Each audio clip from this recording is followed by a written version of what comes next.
New York State Police warn of scammers impersonating law enforcement trying to get some personal information. It's through a phone spoofing scam that makes it look like scammers are calling from law enforcement phone numbers.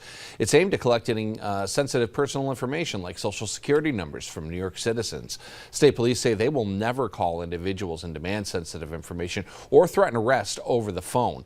State police have a few tips if you happen to get a call like this.